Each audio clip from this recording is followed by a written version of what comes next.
السلام عليكم، عاملين ايه؟ الوصفة المنتظرة ان شاء الله هنعمل مع بعض النهاردة بسكوت. طبعا اللي هم ساكنين معانا وعارفيننا كويس عارفين البسكوت بتاع الحاج خميس.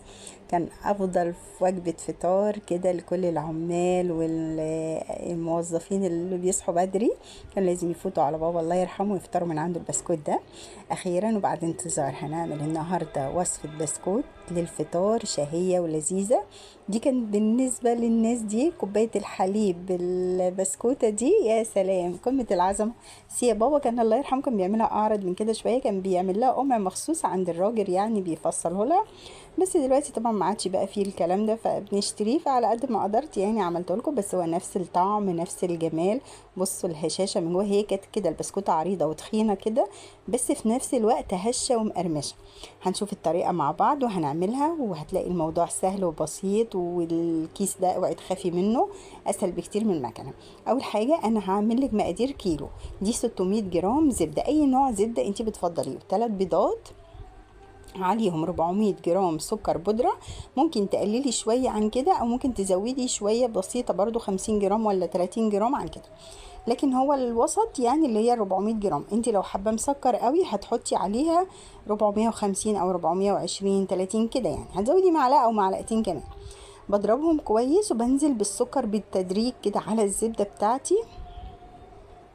طبعا مع البيض لازم فانيليا، احنا مش هنستخدم بيكنج باودر ولا هنستخدم خميرة نشادر ولا هنستخدم اي نوع من انواع المواد الرافعة او الخميرة. احنا عايزين البسكوتة بتاعتنا كده متختخة، في نفس الوقت كتر ما هتضربي الزبدة بالسكر هتديكي الهشاشة والطراوة اللي انت هتبقي عايزاها في البسكوتة. بصوا انا بضرب فيها، بصوا المنظر بتبقى كريمي زي الكريم شانتيه كده، هي المفروض تفتح عن كده كمان، يعني تفضلي تضربي فيها.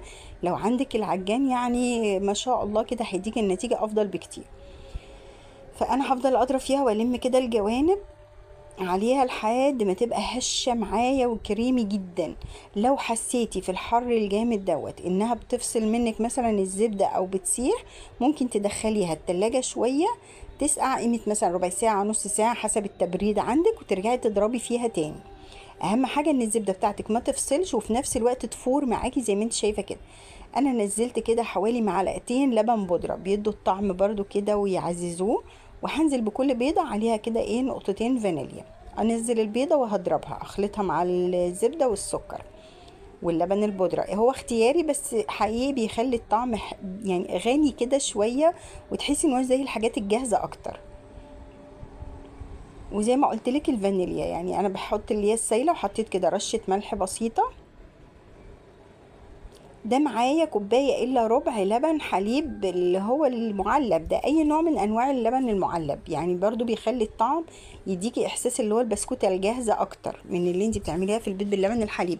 بس عادي لو ما عندكيش غير اللبن اللي بتجيبيه من عند اللبان مفيش مشكله، بس انا بقولك على الحاجات اللي هي بتطلع معاكي البسكوته زي بتاعه المحلات بالظبط. اللبن ده دلوقتي في منه انواع كتير واسعار مختلفه، يعني بقى في المتناول، يعني في اكياس بتتباع كده عند السوبر ماركت ممكن تلاقي كيسه ب 15 جنيه، مش كتيره، وانت هتاخدي منها كوبايه الا ربع بس. فما تستخسريش في الوصفه عشان تطلع معاكي. شايفين العجينه شكلها عامل ازاي؟ انا حطيت كيلو دقيق، انا عايزاها طريه كده زي ما انت شايفاها عشان اقدر اشكلها بالقمع، اسهل بكتير من المكنه. طبعا انت لو هتعمليه في المكنه ممكن تزودي عليه شويه دقيق وتدخليه التلاجة شويه، لكن بصي انا عايزاه ساهل كده معايا. انا بوسعه عن بعضه علشان خاطر هو هيفرش شويه بسبب السكر والزبده. ما تقلقيش اي زوايد او كلام من ده بنسويها بعد كده بالسكينه، بيطلع معاكي بقى ما شاء الله. يعني عايزه اقولك هي البسكوته